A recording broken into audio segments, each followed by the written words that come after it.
El jardín imperial estaba decorado como una fantasía de luces y flores blancas.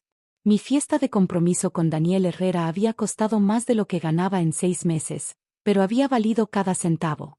Yo, Gabriela Torres, contadora pública de 29 años, estaba a punto de casarme con el hombre que amaba, rodeada de 100 invitados que celebraban nuestro futuro. Había trabajado incansablemente para llegar aquí, años de noches estudiando después de mi jornada laboral, de vivir con un presupuesto apretado para pagar mi educación, de demostrarle a mi familia adoptiva que valía la pena la caridad que me habían mostrado cuando me adoptaron a los 8 años. Los Torres me habían sacado del orfanato San Francisco con la promesa de una familia amorosa. Lo que obtuve en cambio fue un hogar donde siempre fui la adoptada, la agradecida, la que debería conformarse con las obras. Especialmente según mi hermana adoptiva mayor, Verónica, quien había convertido los últimos 21 años en una campaña personal para recordarme mi lugar. No entiendo por qué gastaste tanto en esta fiesta, me había dicho Verónica esa mañana mientras yo supervisaba los arreglos. No es como si fueras a tener una boda de verdad. Daniel y tú deberían simplemente ir al juzgado y ya. Había ignorado el comentario. Hoy no iba a dejar que Verónica arruinara mi felicidad. Entre los invitados estaba el señor Andrés Salazar, CEO del grupo empresarial Salazar, un conglomerado de 15 empresas que incluía la firma de contabilidad donde yo trabajaba. Lo había invitado porque Daniel trabajaba en una de sus subsidiarias de inversiones, y pensé que sería buena política tener al jefe supremo de ambos en nuestra celebración. El señor Salazar era un hombre imponente de unos 58 años, con cabello entrecano perfectamente peinado y ojos grises que parecían ver a través de las personas. Había construido su imperio desde cero, y su historia de éxito era legendaria en el mundo empresarial. Pero había algo más en el que me resultaba extrañamente familiar, algo en la manera en que me miraba que iba más allá del interés profesional. Señorita Torres, me había dicho cuando llegó, tomando mi mano con una ternura inesperada, es un honor estar aquí. Felicidades por su compromiso. Sus ojos se habían llenado de lágrimas por un momento, algo que me pareció extraño para un CEO conocido por su dureza en los negocios. La cena comenzó sin problemas. Daniel y yo nos sentamos en la mesa principal junto a nuestros padres. Mamá Lucía y papá Fernando Torres estaban en su mejor comportamiento, sonriendo para las fotos. Verónica y su esposo Mauricio estaban en la mesa de al lado, junto con mi hermano adoptivo menor, Javier, quien siempre había sido más amable conmigo que el resto de la familia. Cuando llegó el momento de los brindis, papá Fernando dio un discurso educado pero frío sobre las nuevas generaciones construyendo sus propios caminos. Mamá Lucía lloró delicadamente mientras hablaba de la importancia de la gratitud. Sus palabras, aunque superficialmente amables, llevaban el mensaje no dicho: agradece que te hayamos dado un hogar. Entonces Verónica se levantó con una copa de champán en mano. Podía ver por el brillo en sus ojos y el ligero tambaleo en su postura que había bebido más de la cuenta. Quiero hacer un brindis especial, anunció, su voz arrastrando ligeramente. Por mi querida hermanita Gabriela, quien siempre ha trabajado tan duro para ser aceptada. Daniel apretó mi mano bajo la mesa, sintiendo el peligro en sus palabras. Gabriela ha pasado toda su vida tratando de demostrar que pertenece, continuó Verónica, su sonrisa afilada como un cuchillo. Tratando de ser suficientemente buena, suficientemente digna, suficientemente valiosa. Y hoy, finalmente encontró a alguien dispuesto a casarse con ella. ¡Qué afortunada! Verónica, siéntate, ordenó papá Fernando con voz baja pero firme. ¿Por qué, papá? Verónica se rió amargamente. ¿Por qué no podemos hablar de la verdad? ¿Por qué tenemos que seguir fingiendo? Se volvió hacia los invitados, muchos de los cuales ahora miraban incómodos. Verán, Gabriela tiene un secreto. Bueno, no es realmente un secreto porque todos en esta mesa lo sabemos. Pero tal vez algunos de ustedes no lo sepan. Verónica, suficiente, intervino mamá Lucía, su rostro pálido. Pero Verónica estaba demasiado borracha y resentida para detenerse. Eres una recogida del orfanato, Gabriela. Fuiste abandonada en las puertas del orfanato San Francisco cuando eras bebé. Sin nombre, sin familia, sin nada. Mis padres te adoptaron por lástima.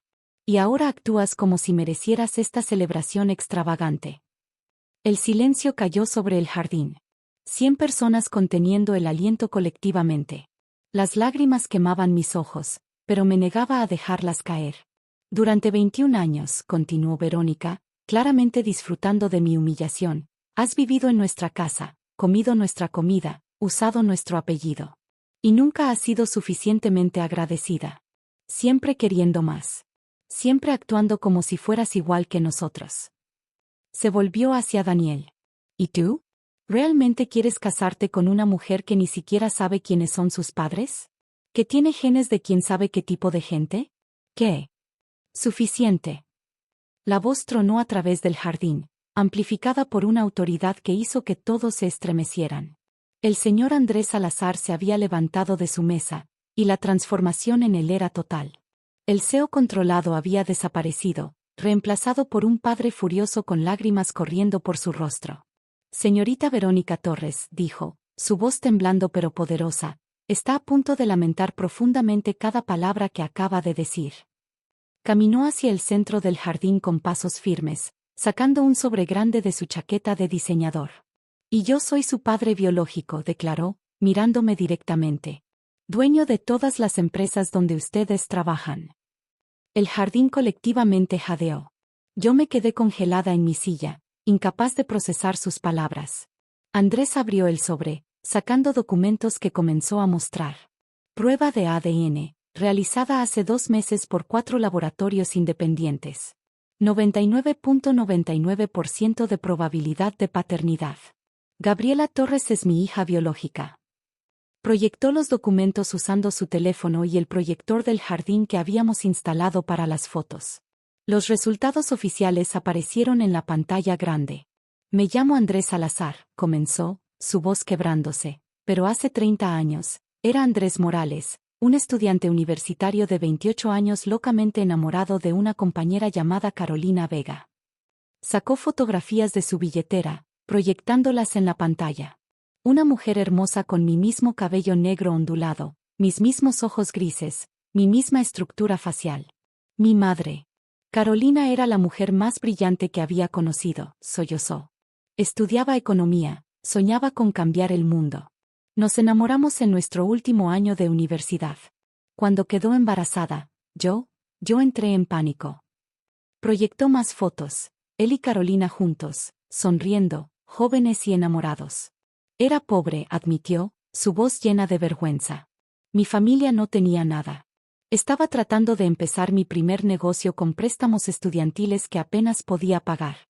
Carolina venía de una familia conservadora que la rechazó cuando se enteraron del embarazo. Y yo fui un cobarde. Las lágrimas corrían libremente ahora.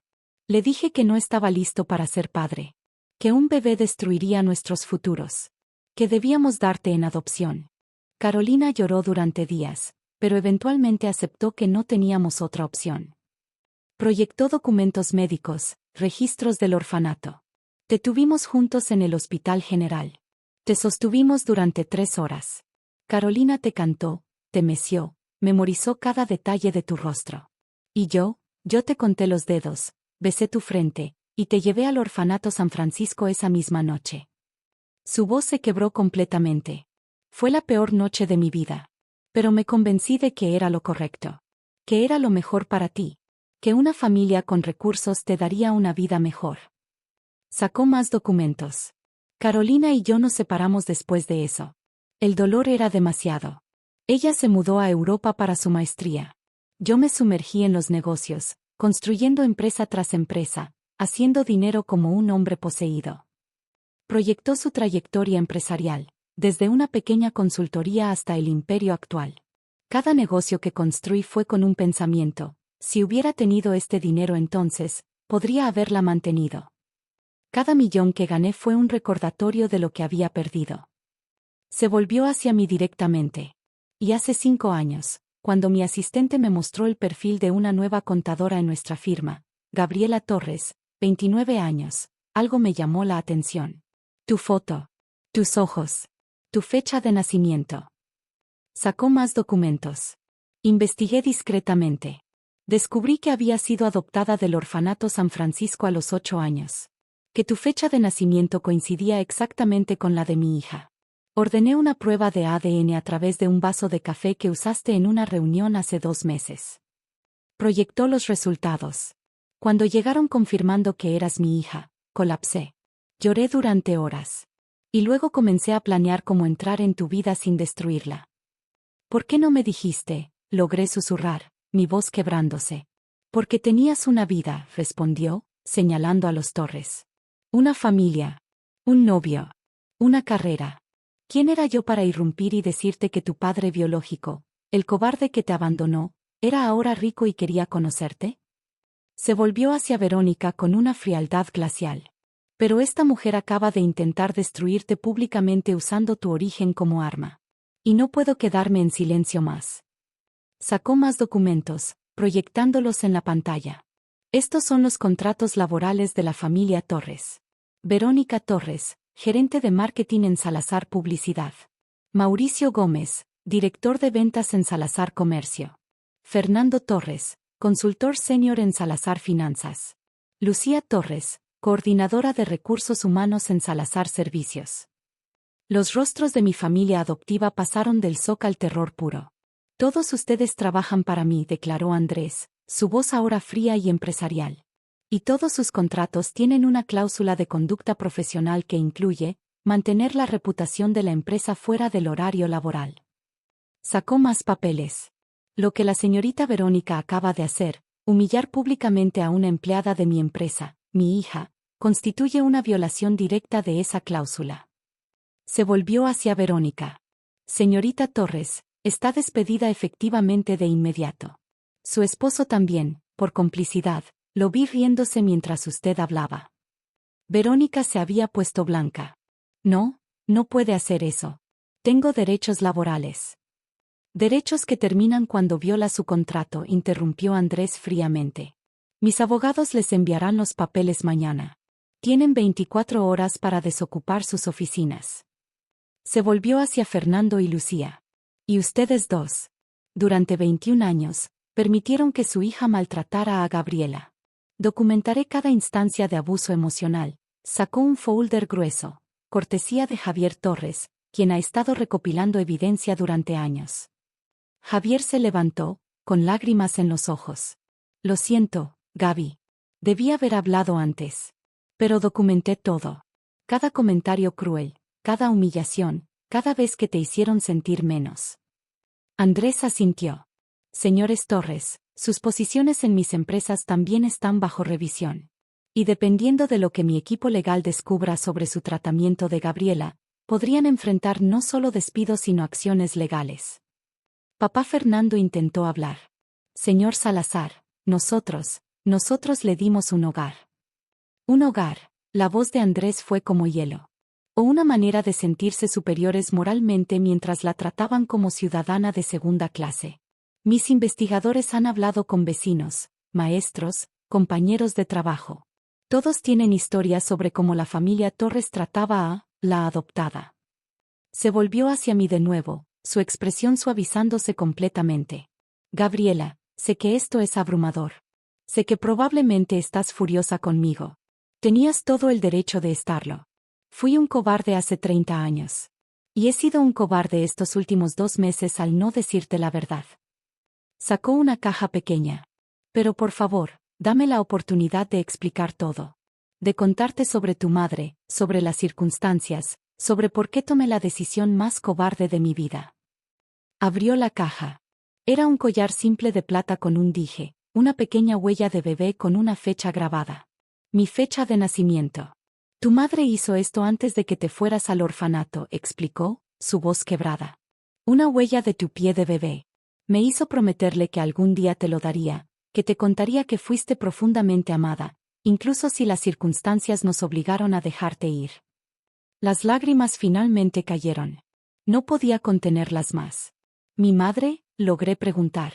Vive en España, respondió inmediatamente. Se casó, tiene otros 2 hijos. Tus medios hermanos. Y cuando la contacté hace un mes para decirle que te había encontrado, lloró durante 3 días. Está en un avión ahora mismo, viniendo para conocerte. Mostró un mensaje de texto, llego mañana. Por favor, dile que nunca dejé de amarla. Que no pasó un solo día sin pensar en ella. Carolina nunca se perdonó, continuó Andrés. Construyó una carrera exitosa en economía, ayudando a madres solteras a encontrar recursos. Todo fue su manera de compensar por haberte dejado ir. Sacó más fotos. Carolina ahora, una mujer elegante de 50 y tantos, en conferencias sobre apoyo a madres solteras, en eventos de caridad. Daniel se levantó, tomando mi mano. Gabriela, amor, ¿estás bien? No podía hablar. Simplemente negué con la cabeza. Andrés se acercó tentativamente. Gabriela, no espero tu perdón. No espero que me llames, papá, o que tengamos una relación instantánea. Pero por favor, déjame contarte la historia completa. Déjame presentarte a tu madre. Déjame intentar compensar 30 años de ausencia. Sacó más documentos. Y sobre tu futuro, como mi única heredera, tienes derecho a la mitad de todo lo que he construido. El grupo empresarial Salazar está valuado en $2.500 millones. La mitad es tuya por derecho. El jardín colectivamente jadeó otra vez. Verónica hizo un sonido estrangulado. Pero más importante que el dinero, continuó Andrés, arrodillándose frente a mí, quiero conocer a mi hija. Quiero saber sobre tu infancia, tus sueños, tus miedos. Quiero estar en tu boda, si me lo permites. Quiero ser el padre que debía haber sido desde el principio. Miré a Daniel, quien asintió con lágrimas en sus ojos. Miré a Javier, quien sonreía con tristeza. Miré a los Torres, quienes ahora parecían aterrorizados y pequeños. Y miré a Andrés, mi padre, este hombre que había construido un imperio y ahora se arrodillaba frente a mí, vulnerable y quebrado. Quiero saber todo, dije finalmente. Sobre mi madre, sobre ustedes, sobre por qué realmente pasó. Y quiero conocer a mi madre cuando llegue mañana. Andrés sollozó, tomando mis manos. Gracias. Gracias, Gabriela. Los siguientes meses fueron un torbellino. Carolina llegó de España, y nuestro primer encuentro fue devastador y hermoso. Me contó sobre el embarazo, sobre el dolor de dejarme ir, sobre cómo cada 15 de agosto, mi cumpleaños, iba a la iglesia y encendía una vela por mí. Conocí a mis medios hermanos, Miguel de 25 y Laura de 22, quienes me recibieron con los brazos abiertos. Siempre supimos que mamá tenía un secreto triste, dijo Laura. Nunca imaginamos que teníamos una hermana mayor. Verónica y Mauricio fueron despedidos y no pudieron encontrar trabajo en la industria. La palabra de Andrés tenía peso. Fernando y Lucía renunciaron voluntariamente antes de ser despedidos, con acuerdos de separación modestos. Javier se disculpó profusamente por no haber hablado antes. Lo perdoné, él había sido un niño también, atrapado en la dinámica tóxica familiar. Daniel y yo pospusimos la boda 6 meses para que pudiera procesar todo. Cuando finalmente nos casamos, Carolina y Andrés caminaron conmigo por el pasillo, uno a cada lado. Los Torres no fueron invitados. Y descubrí que tenía no solo padres biológicos sino una familia extensa en España, abuelos, tíos, primos, todos habían estado esperando conocerme. Verónica había intentado destruirme en mi fiesta de compromiso usando mi origen como arma. Sin saberlo, había iniciado la revelación que me conectaría con mis padres biológicos, una fortuna considerable, y una familia que me había estado esperando durante 30 años. No fui abandonada por falta de amor. Fui dejada por padres jóvenes y aterrorizados que tomaron la decisión más dolorosa de sus vidas. Y esa verdad lo cambió todo.